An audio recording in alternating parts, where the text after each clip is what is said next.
I just want to note as well that the key site for the design of continental defense technology, the Lincoln Lab, which I showed a slide ago, came up with both the radar devices at the heart of the DuLine stations, but also the computer network, SAGE, that eventually connected these various components of the continental defense grid. And the story of SAGE, as you will know, is inseparable from this city and from its famous underground complex. And I'm still going to figure out how to get into that underground complex.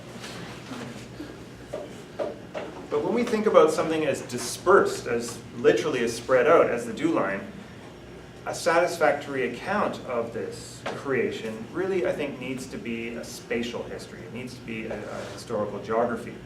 You have everything from these anticipatory visions of war in and over the Arctic that prompt something like the DuLine, to all of the intricate planning and building and supply of these radar stations, some 60-odd radar stations across the north.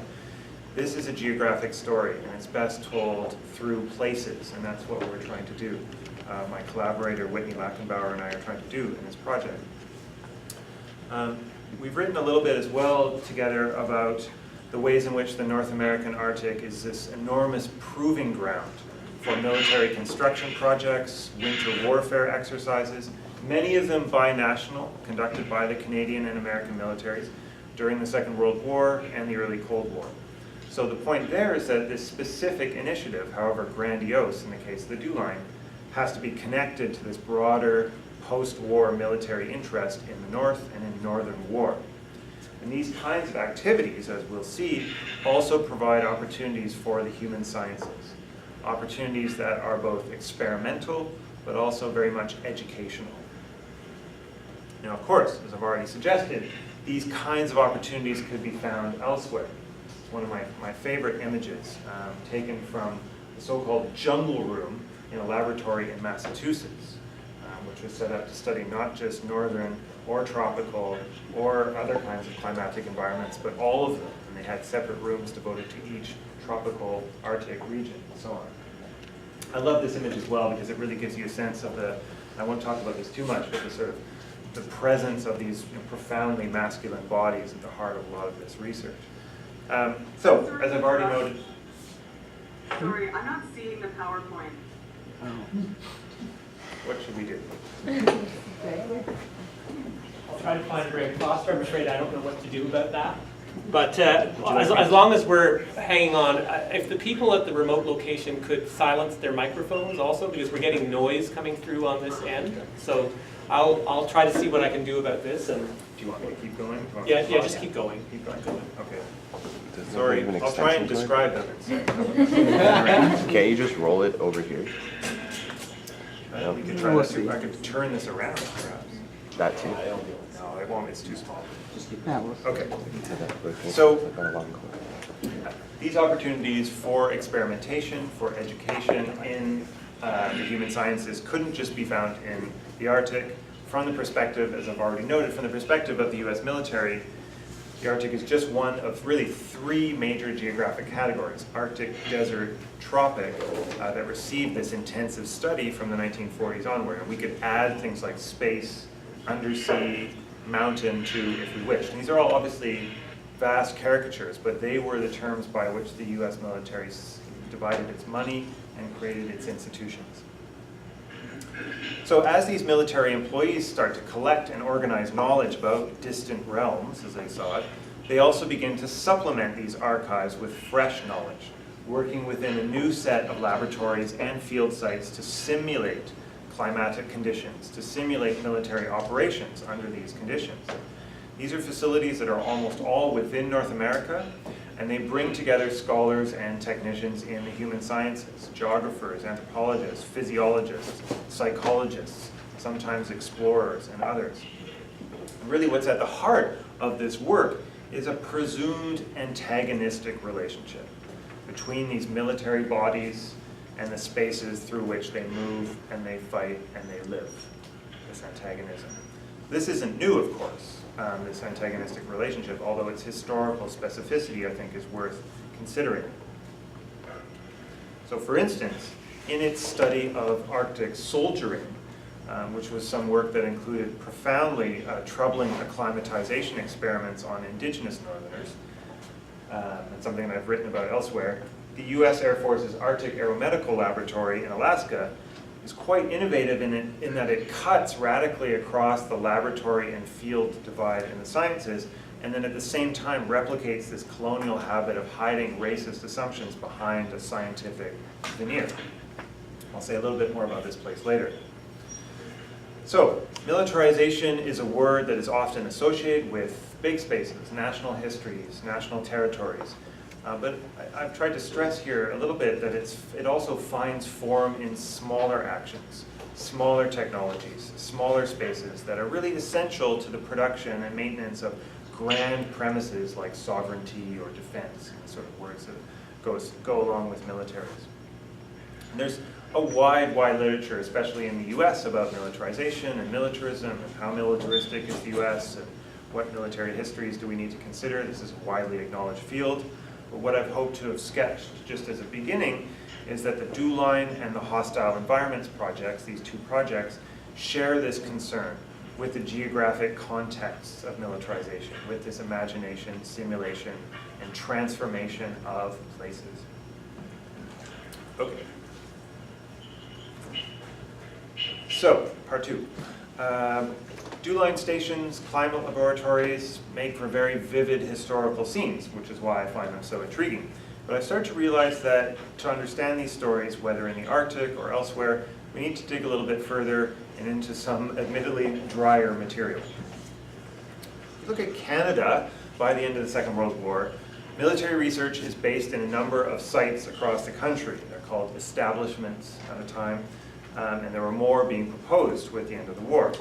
One result of the war was that scientific research and military activity had become much more entangled, military planning much more entangled. But the situation is still a little bit precarious in 1945. That scientists who had been employed by the military are returning to their previous positions, and the isolation of some of these research establishments, along with classification and secrecy restrictions, made this kind of research, this kind of scientific work, not altogether appealing to all scientists. So the head of the Canadian Army, a man named Lieutenant General Charles Folks, and his staff come up with a solution, or what they see as a solution. And that is to create a new Defense Research Board to manage and promote military research across the services. Folks goes looking for a director. And he phones up Charles Best, the prominent physiologist and medical scientist, Banting and Best, at the University of Toronto. And he says, I want your opinion on a graduate of the university, a man named Oman Salant. Best is very enthusiastic. He's very keen about Salant. Salant is quickly named Director General of Defense Research in Ottawa. He moves there in 1946. He had been doing some wartime work in Nagasaki and in Britain. And by the late fall of '46, after sifting through the Ottawa bureaucracy, this Defense Research Board is in place. Should I take a pause? Yeah, we'll just find out what's going on at Algoma. You can't see the content, the slides, no? Okay, let me try and turn it off and turn it back on again. How about now? No, nothing. Okay, do you want to hang up and dial back? Sure. Sorry about this. Yeah. Maybe they have a separate thing on their screen where it shows the slide content. That makes sense. I don't know though, because if they don't, then it's really just the angle problem.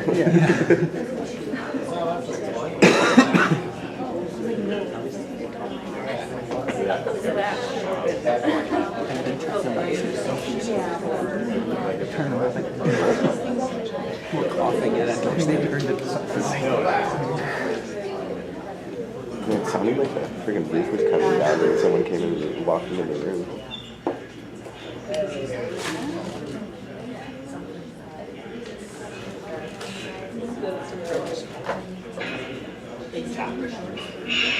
Yeah. How about now?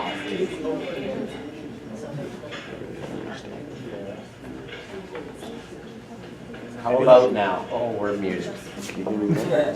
Can you hear me now? Can you hear me now? We should see it. Any luck?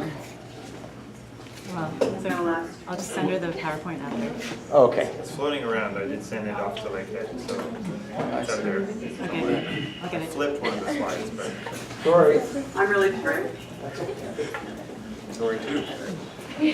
Okay, so I don't want to get caught up in this kind of bureaucratic history. It's 1946. Oman Salant comes to Ottawa. He takes over the Defense Research Board. He runs it for about 10 years, very, very significant years for defense research in Canada. And they start to add more and more money to their budget, to these new defense research establishments, but also start to provide grants to Canadian universities and industry for defense research. But this is one of these institutions that hasn't actually received a lot of attention from historians. There's a pretty good, straightforward history of the DRB written by a U of T PhD. People like my friend Edward Jones Imhotep, a historian of science at York, have written about the radiophysics lab and Canadian ionospheric research. But it seems to sort of slide around in the background of a lot of post-war Canadian history. Unsurprisingly, in this and many other respects, aviation and aerial photography, for example, the Arctic takes immediate center stage at the board. It starts to dominate something like 40% of its research money. The board quickly creates an Arctic Research Advisory Committee, as you do in Ottawa, within what it called its Special Problems Research Division. To lead this research committee, this advisory committee, the board finds Hugh Keenlyside, who is the Deputy Minister of Mines and Resources, Commissioner of the Northwest Territories, and a Northern nationalist, as Sheila Grant has called him, of some note. Numerous northern projects are launched in the first months of the board's life. They create a new facility, the Defense Research Northern Laboratory in Fort Churchill, Manitoba. So this advisory committee, according to another prominent northern booster and DRB associate, Graham Rowley, immediately proves to be an effective instrument, he says, for coordinating much of the northern scientific effort. It's an inspiration for another parallel, broader, and even more influential advisory committee. Starting to get a lot of these committees. The Advisory Committee on Northern Development, which is one of the central pieces of the story of the Canadian state's interest in northern modernization and the extension of the Canadian state into the north after the Second World War. Non-military, very, very powerful committee. So all of these proliferation, shifting alignment of committees, and I think actually the stress on nationalism and sovereignty, all of that I think is less important than this clear attempt by this new Defense Research Board to support a wide range of interdisciplinary research related to military bodies, or as it was called at the time, environmental protection. So work in this area occurs at places like the new laboratory in Churchill. The laboratory is set up alongside an Army experimental testing station, and together they introduce both scientists and military personnel from Canada, the US, Britain, to Arctic operations. But there's another place, and I've just started to dig into this, that perhaps even more embodies this synthesis sought within the Defense Research Board. And that is a facility in Toronto where various projects are actually brought under one roof, a place called the Defense Research Medical Laboratories at Downsview in Toronto. The kind of concerns this place had were performance in the cold, indoctrination for Arctic activities, the psychological dimensions of these activities, questions of selection and training and morale, really central questions in the human sciences. What's interesting for me about this Downsview facility, which still very much exists, DRDC Downsview, is that it has extensive connections with my own university. And this is a university that Oman Salant, he of the Defense Research Board, actually comes back to in 1965 as chancellor during a very tumultuous period. And my sense is that there were quite a few complaints about his presence at U of T during the 1960s, this decade of, well, at U of T we'll call it relative student radicalism. And I'd like to dig into a little bit into some of these protests and whether Salant and his affiliations with the military were involved or caught up in these protests.